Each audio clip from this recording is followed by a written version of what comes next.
I had to drive across town one Friday to deliver some high-priority files from my precinct to police headquarters.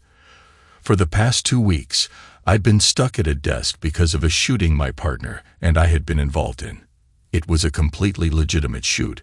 We stopped a perp coming out of a crack house, and he aimed his gun at us. It wasn't even me who shot him.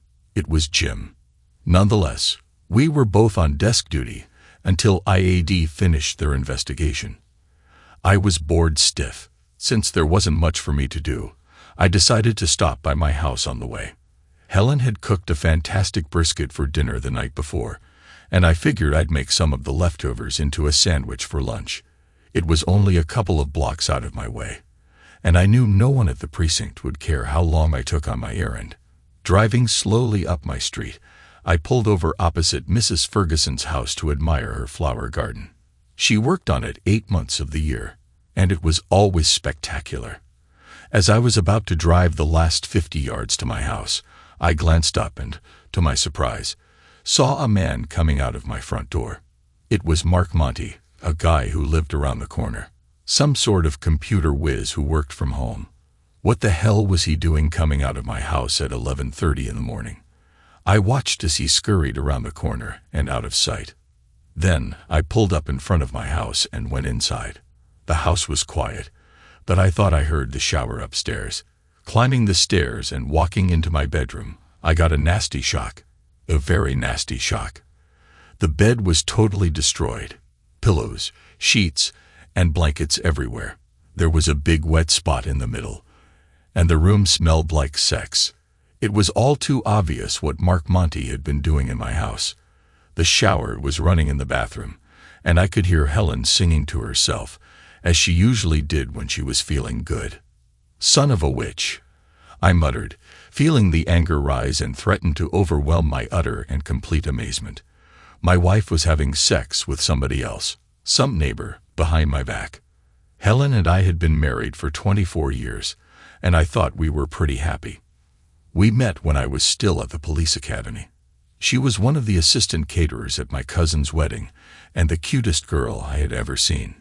Short, kind of pretty, not a knockout, but with a fantastic figure. I managed to flirt with her enough to get her phone number, and we dated for about a year before we got married. In almost every way, our marriage had been terrific.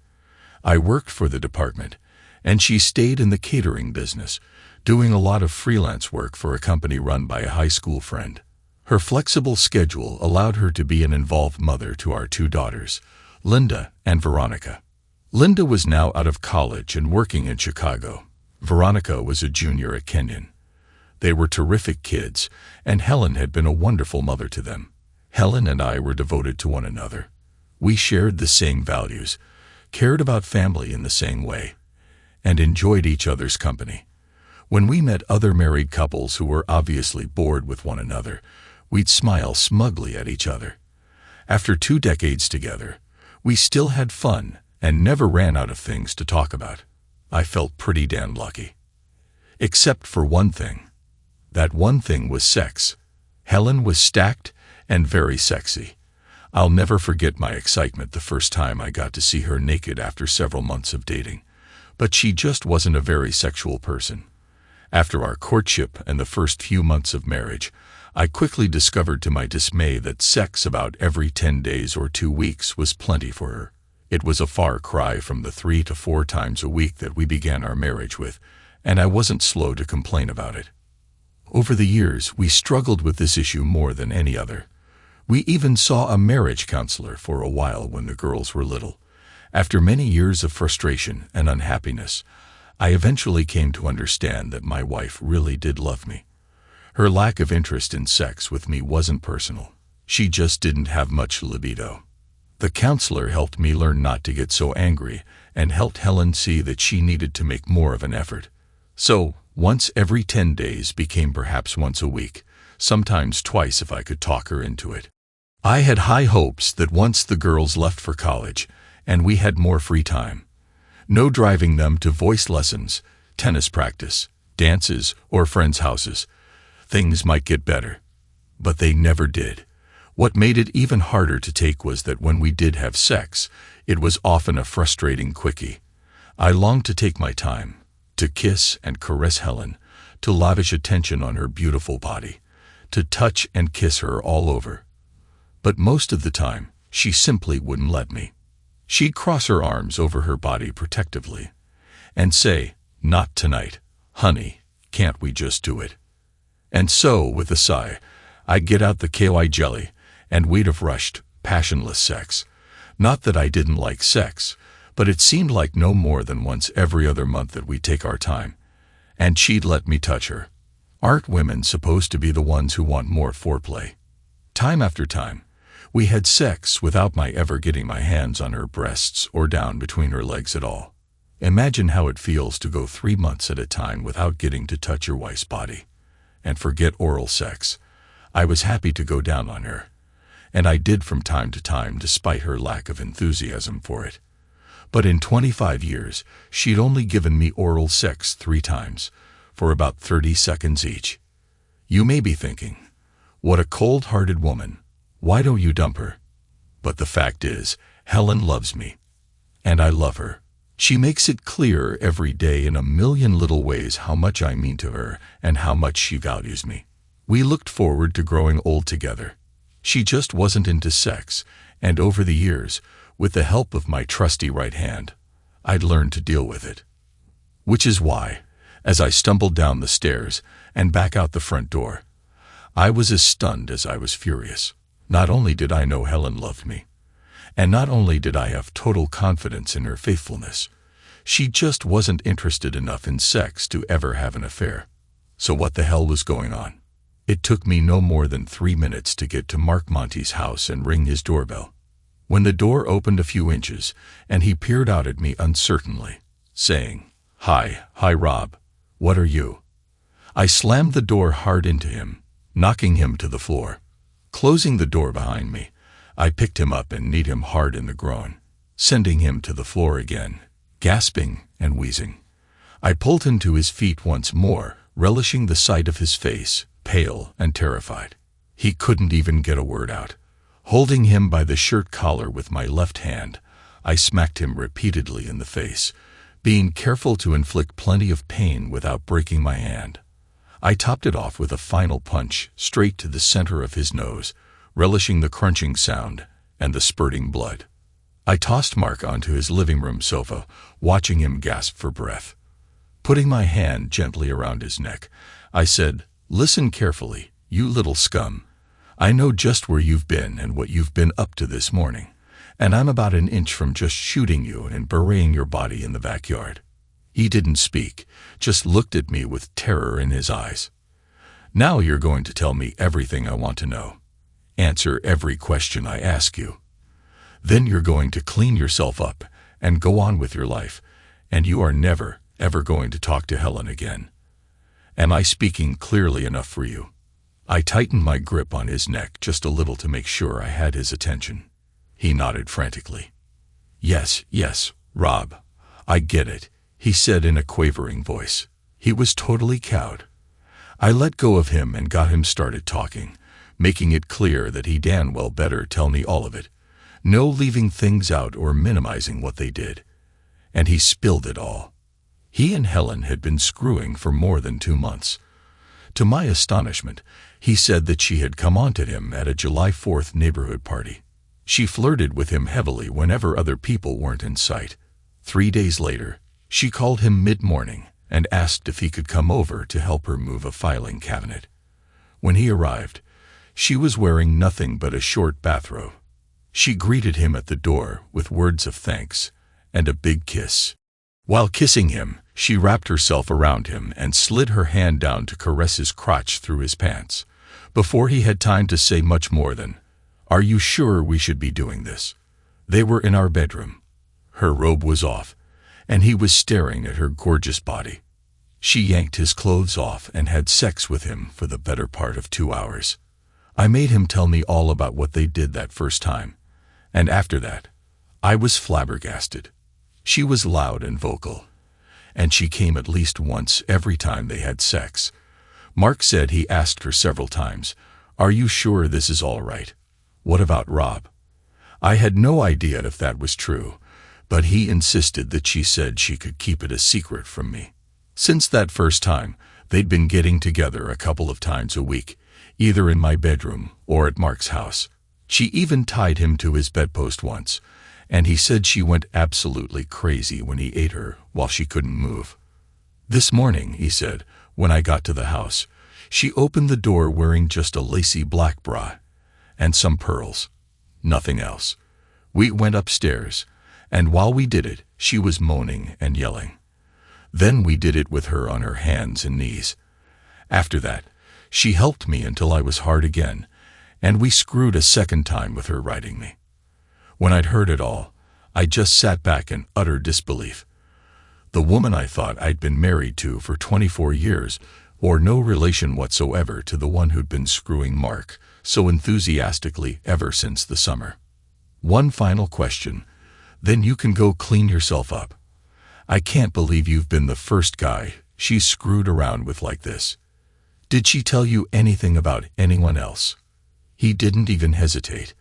By now, he was thoroughly broken. She made it sound like there had been a few guys before me, but she only mentioned one of them. Joe, something. Auberman or older man. He's a fireman. She said he broke it off because his wife was starting to get suspicious. Joe, older man. He and Stephanie had been our good friends ever since their girls and ours were 5 years old. That scumbag. That son of a witch. Both Helen and I were probably lucky that I had the afternoon to calm down a little and get myself under control. Helen was lucky because I might have killed her. I was lucky because I would have gone to jail for a very long time. By the time I got home for dinner, I had my fury under wraps. Helen was as cheerful and affectionate as ever. We had a delicious dinner, chatting about the usual things, how the kids were doing, what catering gig she had coming up, how boring my desk job was.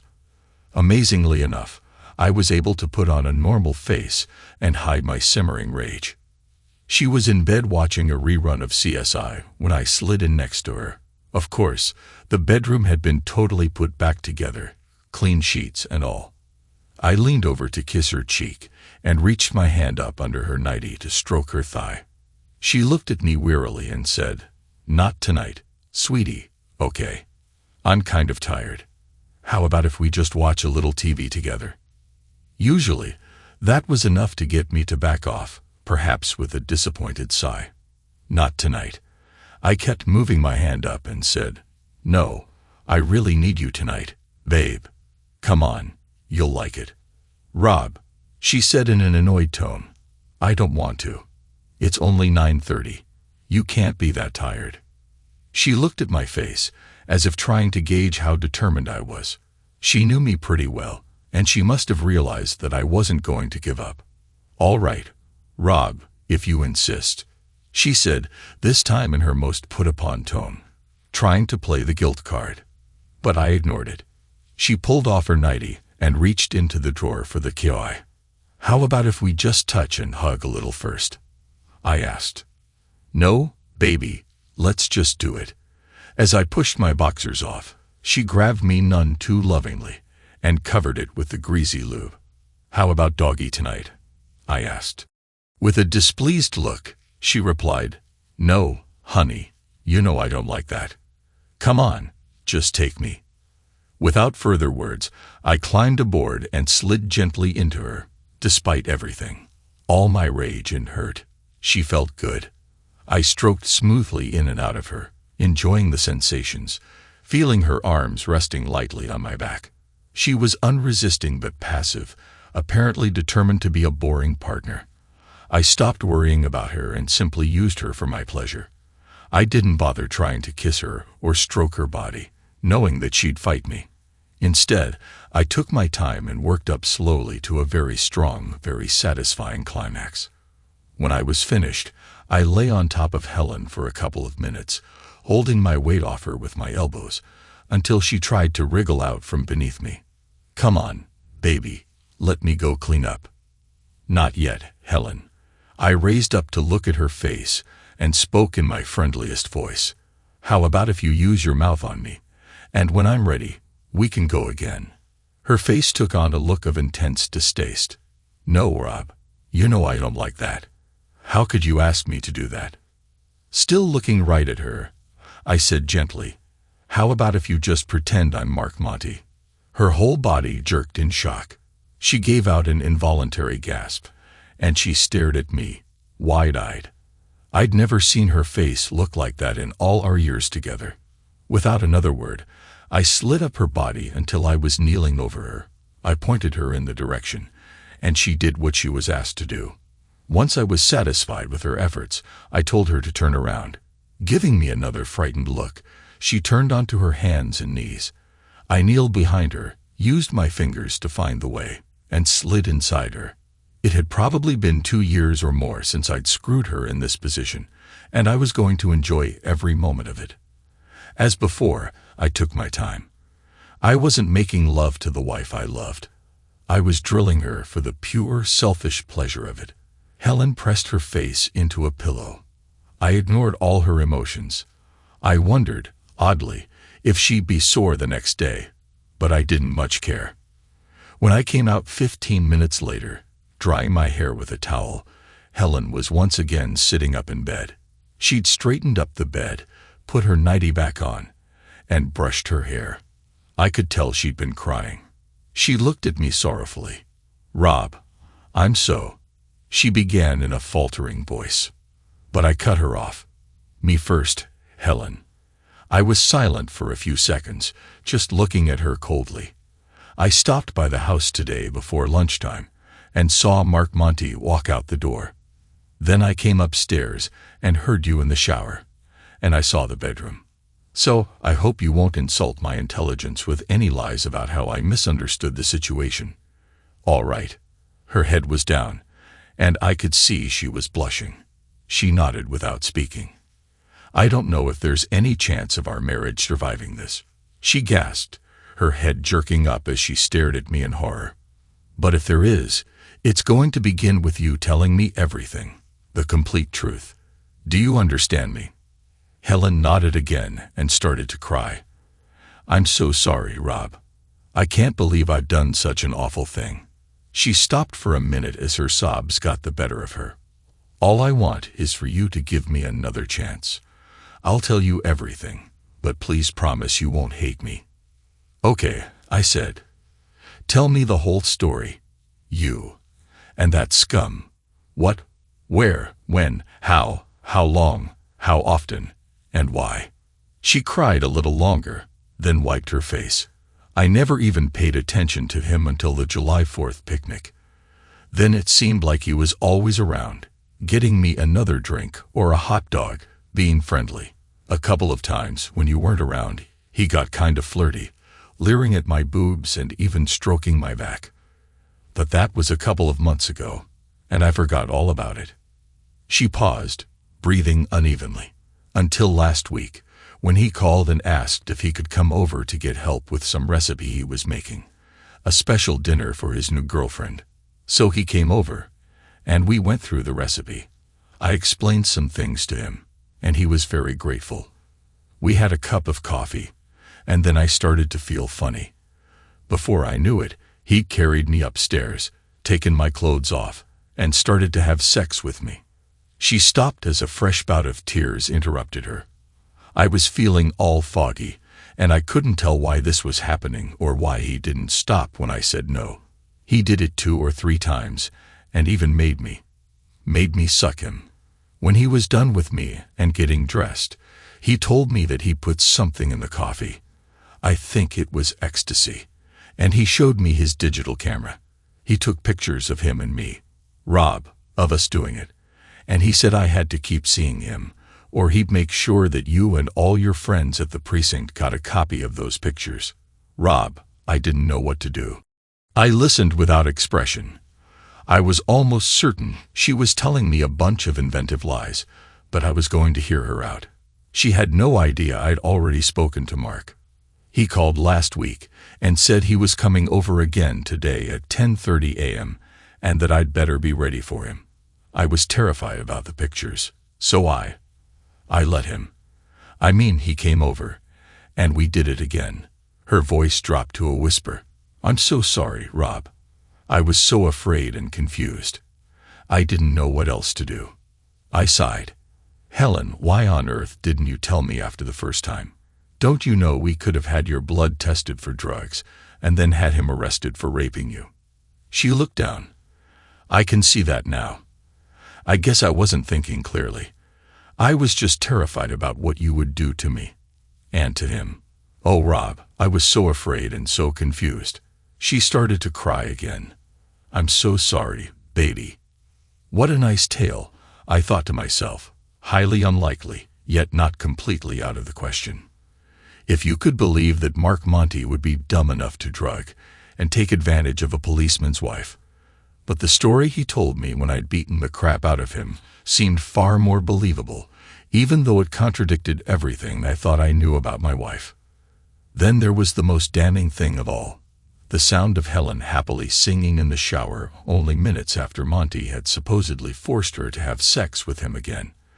I thought some more, gazing out the window, listening to Helen as she sniffled and wiped her eyes. You've been really stupid, Helen. I would have thought you'd trust me more than that after 25 years together. She looked at me meekly and said again, I'm so sorry, Rob. I'm going to think about how to handle this, and it may take me a few days. In the meantime, don't talk to Mark again, or anyone, about this. All right. All right, she agreed, suddenly full of hope. Please, Rob, don't do anything that would get you in trouble. I leaned forward, looking intently at her face. Helen, please tell me the truth now. Is this the only time in our marriage you've had sex with anyone else? She tried to look back at me, but I saw her eyes dart briefly away from mine before returning. I'd interrogated a lot of suspects in my life, and I pretty much knew what that meant. There's been no one, honey. No one but you. Until Mark. She broke into tears again and didn't bother to finish the sentence. The obvious lie enraged me all over again. I got up and started pacing around the bedroom. In case you can't tell, my dear wife, I'm not exactly too happy with you right now. You're sleeping in the guest room tonight, so take your things and get out of here. Rob, she gasped. Did you not understand me? I said more forcefully. I'm done talking with you tonight. Now get the hell out of here. But baby, she began. Get out. I yelled, and she scrambled to grab her bathrobe and left the bedroom. I settled down in bed to watch a football game for an hour, then went to sleep. I was surprised that I actually slept well, despite not having Helen by my side as I usually did. I guess draining my balls a couple of times must have helped. When I got downstairs, I could smell the coffee brewing. When I came into the kitchen, I saw that Helen had gone all out with breakfast. There were pancakes, sausages, scrambled eggs, even freshly squeezed orange juice. Helen was standing at the counter, pouring my coffee. She looked worn and frightened. Good morning, sweetie, she said timidly, handing me the cup. Hello, Helen, I said neutrally. This looks like a nice breakfast. We ate together, talking about safe subjects, and I watched as Helen gradually relaxed a little. When I was full, I slid my chair back from the table and stood up. There was one way to find out the truth about all this, and I wasted no time in getting to it. I told Helen I needed some time to myself, and after a quick stop in my basement workshop, I drove straight over to Joe Olderman's house. He was just walking toward his front door with the mail as I pulled up. I asked him to join me for half an hour to check out a new car I was thinking of buying, and off we went. I drove out toward Forbes Avenue where the car dealerships were, but I pulled off onto a quiet side road and into a sheltered parking lot behind a soccer field. Joe had been gazing idly out the window, but now he turned to me in confusion. Rob, why are we? What the hell? I was holding my service revolver 6 inches from his face. You son of a bitch, I said through gritted teeth. We've been friends for more than 15 years, but that didn't stop you from screwing Helen, did it? His face went white, and he leaned back as far from me as he could. Rob, what are you? I know what you did. you prick. I confronted Helen, and she told me the whole damn story. I'm about 1 inch from putting 3 bullets in your head and burying you where you'll never be found again. He caved. I could see it in his face. All in an instant, he figured if Helen had already told me, what was the point of trying to deny it? Instead, he frantically tried to cover himself. Rob, I swear it wasn't my fault. She came on to me, I swear. He repeated over and over. I kept telling her we were friends. It wasn't right. But she wouldn't leave me alone. I lowered the barrel a bit away from his face and watched him take a deep breath. He was sweating, and his eyes were terrified. Tell me the whole story, you bastard. Very slowly, very carefully, and don't leave out a single thing. Because if it doesn't match exactly with what Helen told me, I'll shoot your cheating ass and make it look like an accident. He was only too eager to talk, eager to do anything that would keep me from following through on my threat. And the story he told was a lot like Mark's. Helen had been the aggressor. Our two families spent a lot of time together, and about a year earlier, Helen had taken the casual flirting that always went on between her and Joe up several notches. She'd even started grabbing his crotch or putting his hand on her chest when no one was looking. Finally, she called and propositioned him. While he refused her at first, or so he said, she kept after him, and he finally gave in. Rob, he said wearily, you wanted everything, so I'm going to tell you. Just don't shoot me, okay? I nodded, and he went on. She was the hottest woman I've ever been with. She loved to go down on me, especially after we'd done it. And she was always trying to get me up for another round. She almost always wanted to do it doggy style, and a few times she had me tie her to the bed.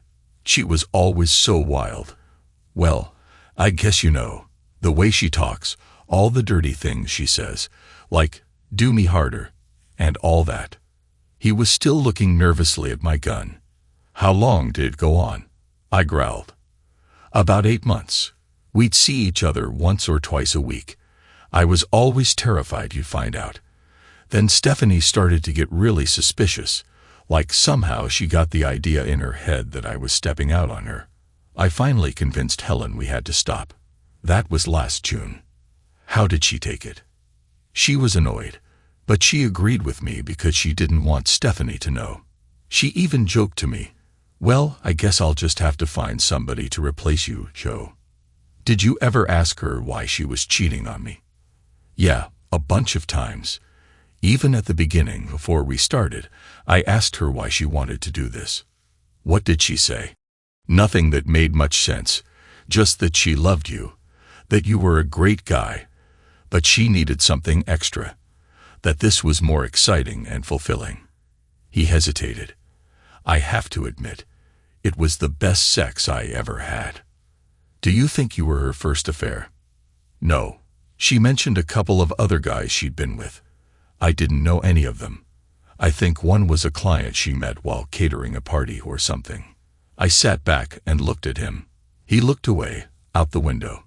Finally, I said, you really are a piece of crap, you know that. I don't care how hard she came onto you. There was only one right thing to do, and you did the opposite. He hung his head, now looking at me, pleading silently. I figured he was secretly jumping for joy at the thought that I wasn't going to shoot him. Our friendship is over, Joe. Get out of the car. His mouth opened as if to argue, but the look on my face made him think better of it. Silently, he climbed out of the car and walked several steps away. Without another word, I turned the car around and drove back to town. I went straight back to Joe and Stephanie's house and was lucky to find Stephanie at home. She answered the door with a puzzled expression. Hi, Rob, she said, peering around me to look at the empty car. Were you and Joe together just now? Yeah, but something came up. Listen, can we talk for a few minutes? Still confused, she led me into the kitchen, where we sat down with cups of coffee. Steph, we've been friends a long time, and there's no good way to say this. Joe and Helen had an affair. She stared at me, her face frozen in disbelief. Finally, she shook her head. Rob, I could almost believe you if you said Joe and someone else.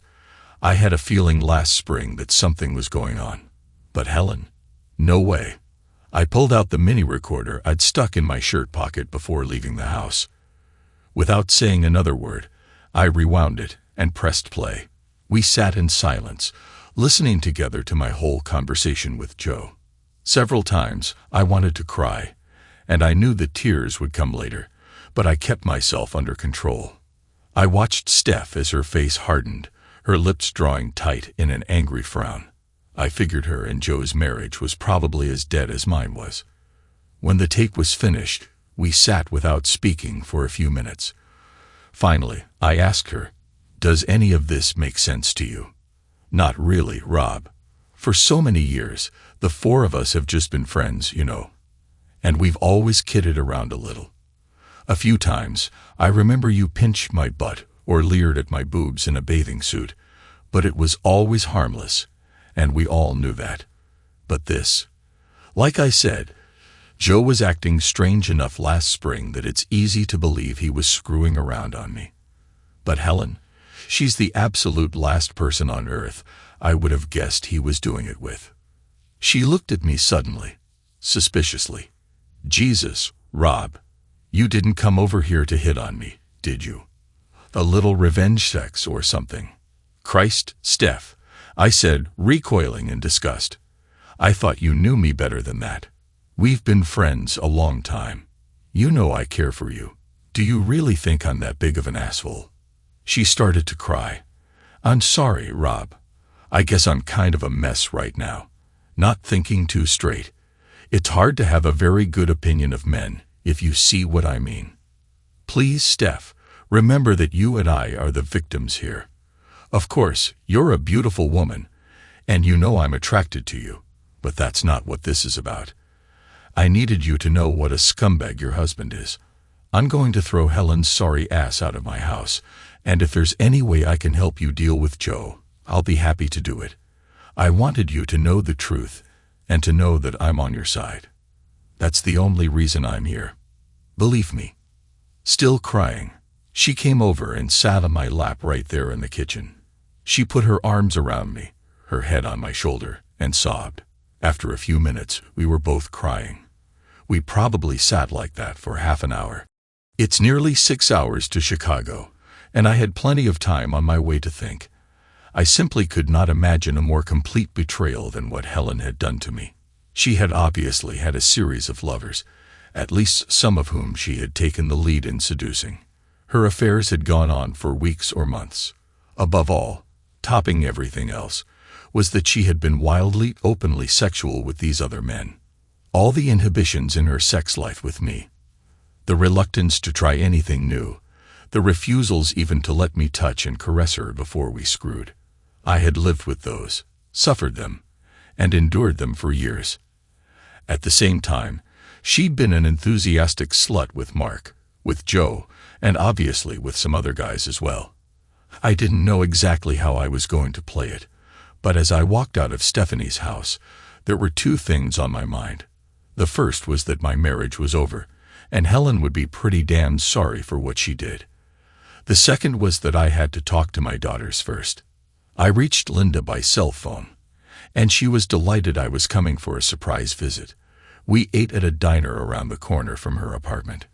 She chatted with me for a few minutes about her new job and the ups and downs of life with her on-again, off-again boyfriend, Chad. Then she said, "Okay, Dad, what gives? It's great to see you, but I know you didn't drive all the way up here for no particular reason.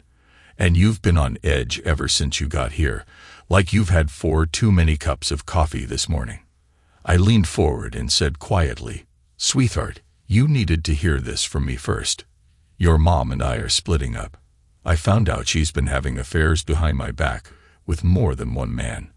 It's been going on for a couple of years at least." The next couple of hours were pretty rough. Linda absolutely didn't believe me, and I had a tough job persuading her that I was certain about Helen's cheating, while at the same time sparing my daughter the most damning details of what I knew. When we were back in Linda's apartment, and she'd finally come to believe the truth of what I was saying, She cried and cried.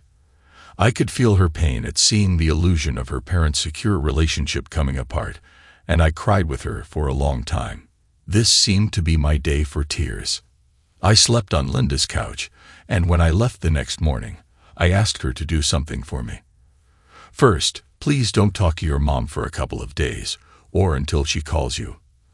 I need to go see Veronica today, and then get back home and get the divorce started. After that, whatever relationship you want to have with her is between the two of you. You know your mom adores you, and I don't think she was ever less than a loving mother to you and Ronnie. What she did to me, not to you, sweetie. I got to Kenyon around 9:00 p.m. on Sunday night, and my visit with Veronica was a lot like the one with Linda. Painful, full of tears, full of questions that could be asked but not answered. I left for home early on Monday morning. My cell phone had been off since I left town, and I turned it on now to let the precinct captain know I was taking a personal day. There were 11 messages from Helen, ranging from tearful and apologetic to increasingly worried, even frantic. I deleted them and kept driving, working out in my mind how to play the final scene of our marriage. It just killed me. A marriage that I'd put my whole heart into, that I'd looked forward to enjoying right until the end of my days. Gone. Destroyed. Shattered. And for what? So my wife could have some hot sex and explore the sexual side of herself that she'd never managed to reveal to me. I made a call to a PBA lawyer I knew and got a recommendation for someone to handle my divorce. When I reached town, I went straight to the guy's office, spent an hour with him, shared Joe's tape, and got him started on the paperwork. The girls were both out of the house, so there weren't going to be custody or support issues. I wanted the house, and if Helen fought me about it, I'd do my best to publicly humiliate her. Beyond that, I didn't much care. When I drove by the house around 4:00 p.m., Helen's car was nowhere to be seen. Good, I thought. I put mine in the garage, went inside, and called a 24-hour locksmith service. By 6:00 p.m., the locks had been changed, and I was ready. When Helen returned home, I heard her annoyance and frustration when her key didn't open the front door.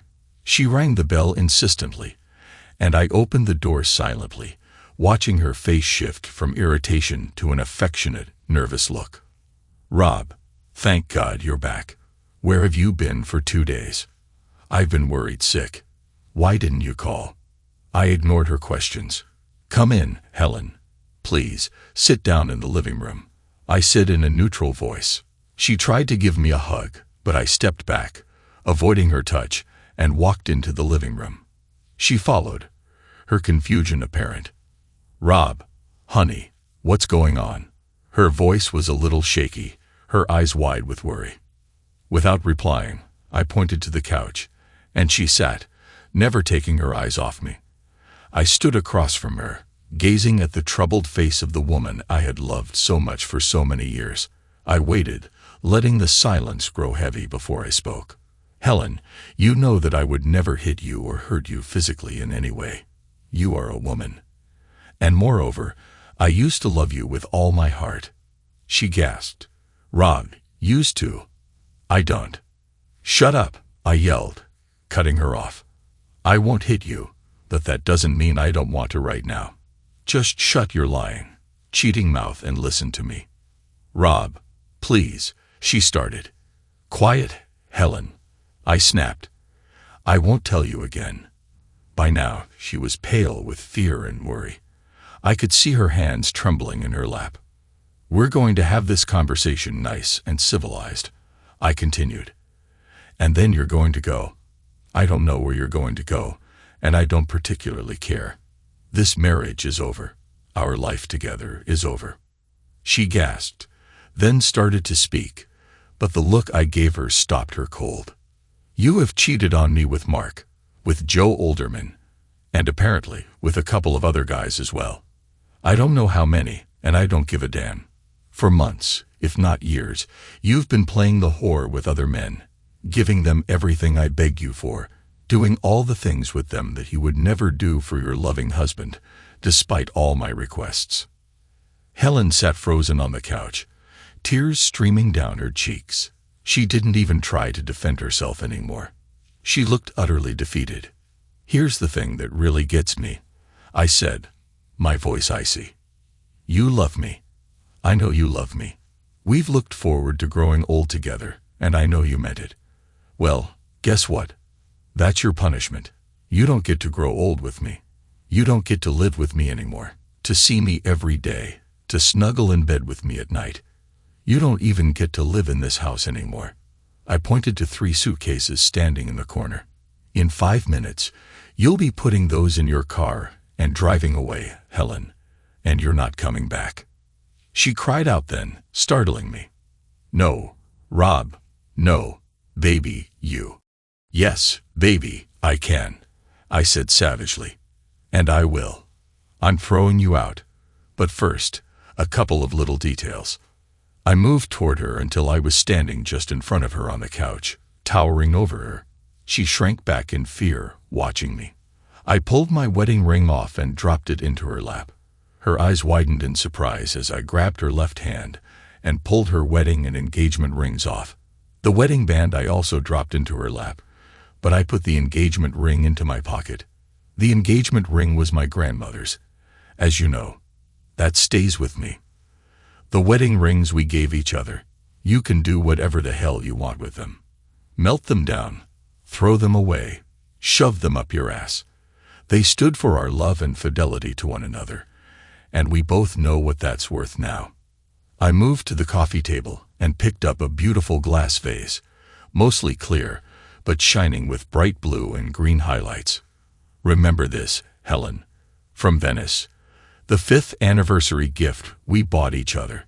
It was really too expensive, but we both loved it, and it kind of became a symbol of how precious we were to each other." I raised my arms high and threw the vase to the floor with all my strength. Helen cried out in pain as it shattered into tiny pieces. "Not worth keeping anymore," I said coldly. Turning to the fireplace, I picked up 2 photo albums and tossed them into the hearth. Our wedding album and our family album. All the precious pictures, all the memories of what we had meant to each other. No need for them now, right, Helen? I bent and poured lighter fluid over the books, then struck a kitchen match and set them alight. Helen lurched suddenly toward the fireplace, crying out, "No."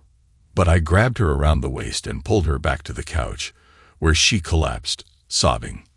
We both watched the flames consume the albums, and I gently patted the pocket where I'd put the pictures of our daughters that I had rescued from the family book. My memories of the girls were still precious to me. In a couple of minutes, both books were ashes.